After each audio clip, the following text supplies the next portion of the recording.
So today we're going to break down a viral religious sermon that uses a really powerful story to deliver a pretty stark warning. In this explainer, we're going to walk through its claims, its storytelling techniques, and the message at its core, all based on what's in the source material itself. Okay, let's just dive right in with the opening hook. It kicks off with this super dramatic warning, a direct message that is absolutely meant to grab your attention. Girls who wear bangles, beware. I mean, it's totally designed to make anyone who wears this very common accessory just stop and listen. And right away, the stakes get raised. The speaker doesn't just give some vague warning. No, they claim that wearing bangles is directly linked to 5 specific and pretty horrifying punishments. This sets a tone of extreme urgency and, honestly, fear right from the very beginning. Next up, the speaker starts to build their case. And what's interesting here is how they do it. It's not about logic, it's all about emotion. They paint this picture of a life that's just filled with mysterious suffering, and they cleverly suggest that the root cause might be something as innocent as a simple piece of jewelry. And here is where you can really see the technique.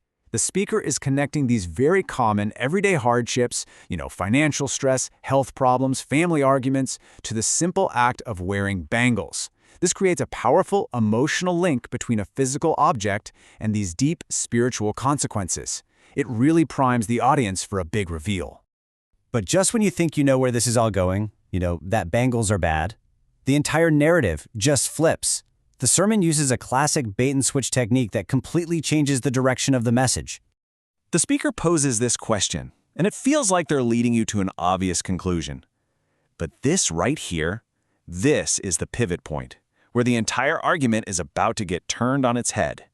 The real sin isn't what we've been told it is. And there it is, the complete reversal. The real target of this warning isn't the women who wear bangles, it's the women who don't. The entire premise is flipped. The real danger the speaker reveals is actually in having bare wrists. So you might be asking, how on earth do they back this up? Well, they introduce what's presented as divine evidence. 3 visions of hell reportedly witnessed by the Prophet Muhammad during his spiritual ascension, the Miraj. And according to the sermon, when the prophet asked the angel Jibril what was going on with these women, he was told they were all being punished for the exact same reason. In life, they didn't adorn their arms with bangles. They left their hands bare, even for their own husbands. Now, to bring this divine threat down to a much more personal level, the sermon shifts from prophecy to a parable. It tells this long, emotional story about a young, devout woman, a Hafiz-e-Quran, who's memorized the holy book, making the consequences feel immediate and terrifyingly real. So we're introduced to our protagonist. She's described as both beautiful and pious. But here's the conflict. Despite her devotion, she's also modern. She thinks bangles are old-fashioned and chooses to keep her wrists bare. It's framed as a choice between vanity and tradition. The story goes on. She marries a wealthy man, life seems pretty good. And then, things take a dark turn. A strange ailment starts to affect her. Her arms get weaker and weaker. They start to tremble, and eventually they become completely paralyzed. And the narrative says no doctor, no physician can figure out what's wrong or cure her. After she dies, tragically and prematurely, something even more bizarre is said to happen during her funeral preparations. As she's being washed and wrapped in her burial shroud, her paralyzed hands keep mysteriously coming out from the cloth, just refusing to stay covered. And this is where the story hits its terrifying climax. In the grave. The source claims that as soon as she's buried, these terrifying angels appear and her punishment begins. They brand her bare hands with burning iron rods, and monstrous snakes and scorpions crawl out of the earth to attack her arms.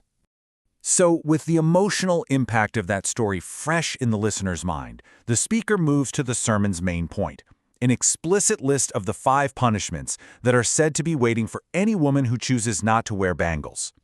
You see, the crucial point here is how these consequences, everything from daily inconveniences to eternal damnation, are presented as a direct result of one single, seemingly small choice about personal appearance. The message is crystal clear. The stakes are incredibly high. So after laying out the problem, the supposed evidence, that cautionary tale, and the list of punishments, the sermon gets to its final part, a direct and really urgent appeal to the audience. It frames the whole issue as a simple choice with life or death consequences. And really, the final message boils down to this, a powerful call to action. It urges listeners to reject what it calls worldly fashion and modern ideas, and instead choose what's being presented as a divine command. The path to salvation, according to this sermon, is simple. Repent and put on some bangles. So, by breaking this down, we've seen how this sermon builds its argument using a narrative twist, these prophetic visions, and a really emotional parable. It's a powerful mix of storytelling and stark warnings. And that leaves us with a question to think about. How effective is fear as a tool of persuasion?